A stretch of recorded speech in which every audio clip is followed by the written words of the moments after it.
Oi, Cuca, boa noite. Boa noite. Parabéns pela vitória. Eu queria que você fizesse uma análise do time geral e também dos dois estreantes da tarde, né, Juanfran e Daniel Alves. E já emendando também, queria saber se as entradas do Elinho e do Vitor Bueno já foi pensando na próxima partida, já que você não vai ter o Everton, pode ser que não tenha Toró, Pato também de novo. Queria que você falasse isso pra gente, por favor. Uma análise do jogo é o que a gente esperava, né? Um jogo muito complicado, um jogo difícil. Um jogo onde não foi o São Paulo, jogou mal. Um jogo que é complicado, um adversário que marcou muito bem, que se motivou, tanto quanto nós, para o jogo. Dificultou a nossa saída de bola. Nós entramos com um meio campo um pouco mais leve para ter uma transição um pouco mais rápida, defesa-ataque, e não conseguimos. Eles passaram bem a linha da bola e neutralizaram a maioria das jogadas no primeiro tempo. Tivemos umas 3 ou 4 chances, numa delas fizemos o gol, mas não foi um bom primeiro tempo. Acho que o nosso segundo tempo foi melhor do que o primeiro tempo, né? Criamos mais chances, demos a bola na trave, mas é um jogo perigoso, porque 1-0 a qualquer momento você pode perder, né? Essa vantagem. Como a gente tinha uma bola dominada na cabeça da área defensiva, erramos um passe e o adversário poderia ter empatado naquele lance em que eles questionam a penalidade ou não. Então é um jogo que não te permite erro, porque o placar apertado faz com que você tenha uma atenção redobrada. Aí nós temos que comemorar muito essa vitória. Muito até em cima de muitos jogadores que a gente tinha hoje sem o ritmo ideal de jogo. Juanfran, Daniel, Juanfran 3 meses que não jogava, o Liziero 4 meses que não jogava uma partida, o Anthony tinha 20 dias que não jogava, então ele sente, né? O Anderson Martins 2 meses que não jogava, e nós, por uma questão ou outra, pusemos essa equipe e sentimos a falta de ritmo de jogo. Isso ficou muito claro. Falta um pouquinho maior de entrosamento. Nós temos a nossa maneira de jogar. A gente tem jogado da mesma forma o campeonato todo. Muda-se às vezes um sistema durante uma necessidade, durante os jogos, como a gente tem feito, principalmente nos intervalos ou no segundo tempo. Às vezes sem mudar peça nenhuma, muda-se, né? Mas hoje nós temos que ter dar esse desconto, porque é uma equipe que ainda está em formação. Se você tem 2 jogadores estreando, é natural que eles não vão render tudo que eles possam no primeiro dia, e eles vão ter evolução, conhecimento, maneira de jogar. O Juanfran é o primeiro jogo que ele joga fora do país dele, por uma equipe. Então a gente tem que ter paciência, calma. E você pode me perguntar, então por que se pôs? Porque achei que devia pôr já, não perder tempo e ganhar tempo em cima disso. Não foi pensando no próximo jogo, foi pensando no próprio jogo, para dar continuidade ao que a gente vinha fazendo na partida, repor as peças mais descansadas. A única que nós mudamos um pouco a maneira de jogar foi a entrada do Luan, para dar uma consistência um pouco maior defensiva.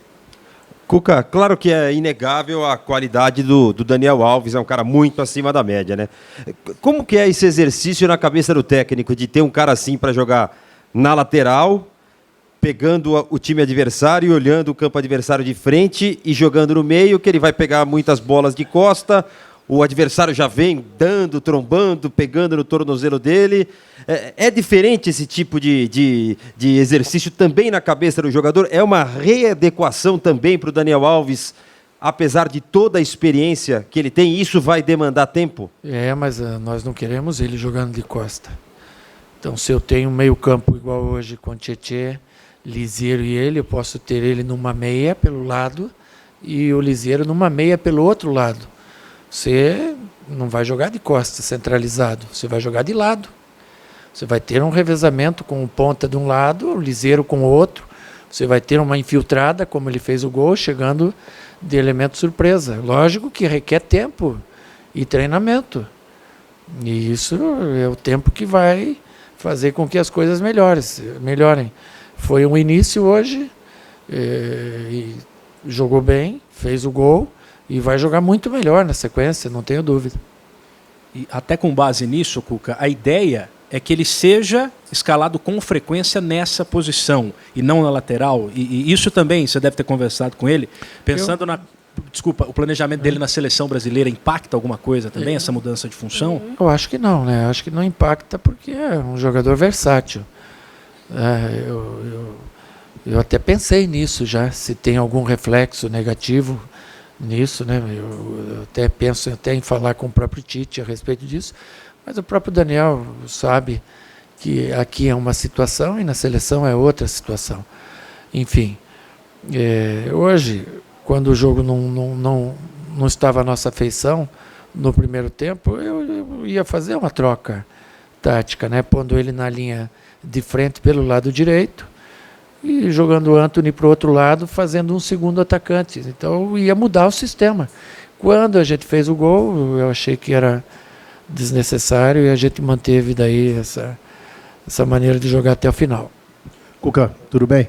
É claro que o campeonato ainda não chegou nem em sua metade, mas dá para dizer que o próximo jogo, que é aquele jogo que ficou faltando contra o Atlético Paranaense, lá, um adversário que é fatídico para o São Paulo, campo de grama sintética, uma vitória lá vai deixar o São Paulo no pelotão da frente, a 2 pontos do líder. Pode ser um divisor de águas e você já conta com o Pato para esse jogo também? Então, hoje, quem é que ia falar que era um jogo fácil? A gente sabe que é jogo duro. O Ceará, se você for buscar o histórico dele, quem que ganhou do Ceará por mais de um gol no campeonato? Vinha aí de 5 resultados, 6-1 ruim e os outros bons, 3 vitórias, 2 empates. Mesmo jogando fora de casa, um time ajustadinho, um time que marca bem, que sai com força para o ataque. É difícil, o campeonato é muito difícil. O Atlético Paranaense da mesma forma. Vamos ter essa dificuldade, vamos atingir o mesmo número de pontos dos adversários, de jogos dos adversários na quarta-feira. E lógico, domingo já tem o Vasco e São Januário. Então não tem refresco, né? Você me pergunta se é um jogo que é o divisor de água, hoje também era. Né? Quarta-feira vai ser e domingo vai ser também. A gente tem que fazer o melhor a cada jogo, né? Sem chamar responsabilidade para esses meninos aí. Vamos devagarzinho, feijão com arroz. O Pato teve um problema, todos sabem, não treinou a semana toda. E vamos ver se a gente tem uma condição dele. Acho pouco provável, acho até mais correto preparar ele melhor, quem sabe, para o final de semana. Tudo bem, Cuca? Boa noite. Bom. Com relação aos 2 estreantes, você espera utilizá-los na quarta-feira? Até porque você já falou da questão do ritmo aí do Juan Fran e o Daniel. Vamos amanhã, na reapresentação, avaliar os 2, conversar, né? Porque o jogador que há 3 meses não joga, ele joga uma partida numa intensidade como é o campeonato, amanhã ele vem cheio de dor, né? Então não tem como te falar hoje. Vamos ver a reavaliação segunda e terça-feira para depois definir. Uma outra questão é essa invencibilidade que o São Paulo está conseguindo, uma sequência, já são acho que 8 jogos. O que é que dá para imaginar nessa sequência? Você já acabou de falar que são jogos difíceis, e o quanto a experiência desses jogadores pode ajudar a agregar um São Paulo subindo ainda mais. Sim, o importante é que nós vínhamos numa crescente antes deles estrearem, né? Então é mais fácil para eles estrearem. Nós até perdemos um pouco de ritmo de jogo hoje em relação ao último jogo, mas é natural para que você dê ritmo a quem precisa. E esses que estão voltando ou estreando. Depois da parada, pós-Copa América, nós jogamos 5 jogos, vencemos 4, empatamos 1. Tá ótimo, acho que melhor que a gente nessa parada aí, acho que tem o Corinthians, que cumpriu um jogo que tinha atrasado com o Goiás, e que também está fazendo uma grande competição depois da parada. E é um campeonato de regularidade, né? Onde você tem 4 vitórias como nós tivemos, seguida, te joga lá para cima. Hoje a gente está em 5º, dividindo posição com o 4º. Quem sabe, com fortuna na quarta-feira, você consiga ganhar mais uma posição, quem sabe. Vamos lá, vamos lutar. Cuca, boa noite. Boa noite. Tenho 2 perguntas para você, ver qual você acha melhor começar. A primeira é se você achou que foi pênalti. O Anderson Moreira estava aqui agora há pouco, ele achou que foi muito pênalti, achou que dificilmente alguém vai convencê-lo que não foi pênalti. E eu já vou emendar a segunda pergunta. Você falou que cada rodada é um divisor de águas pela própria dificuldade da competição, né? Jogos muito iguais, times fortes. Mas você acha que o Daniel Alves e o Juan Fran, que vieram para o São Paulo, eles mudam o patamar do São Paulo também na competição, colocam o São Paulo como candidato ali a buscar esse título? Bom, o lance do pênalti eu não vi ele na TV. O vestiário está muito cheio, então eu vi lá no campo. Eu me lembro, o Liseiro tinha uma bola dominada, errou o passe, eles, no nosso erro, jogaram para o Felipe Cardoso e ele tentou a cobertura sobre o Volpi. E o Volpi saiu para abafar essa cobertura. Quando a bola passa, eles têm um choque. Eu não sei se esse choque ele é passivo, interpretativo de falta ou não.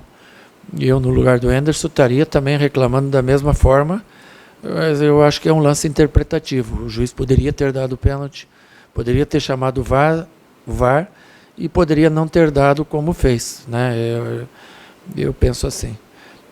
Sobre a mudança de patamar, são jogadores que dão uma luz bem maior para todos, para a torcida, para todo mundo, mas a responsabilidade é a mesma. Quando você dirige São Paulo, você entra em qualquer competição que você entrar, você tem a obrigação de lutar por título, e não é diferente aqui. Cuca, boa noite, parabéns pela vitória. Eu queria te perguntar, a gente sentiu no primeiro tempo, principalmente nos minutos iniciais, os jogadores do São Paulo procurando muito o Daniel Alves, até de forma demasiada em alguns momentos. Lances que normalmente a gente entende que o Antony, por exemplo, tentaria uma jogada diferente, até uma jogada individual no mano a mano.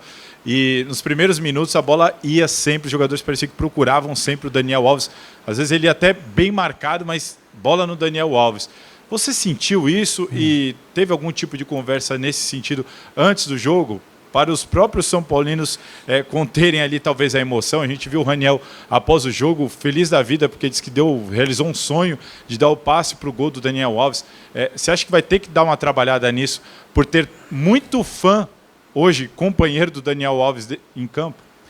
Eu não vi assim, que eles buscavam o Daniel Alves.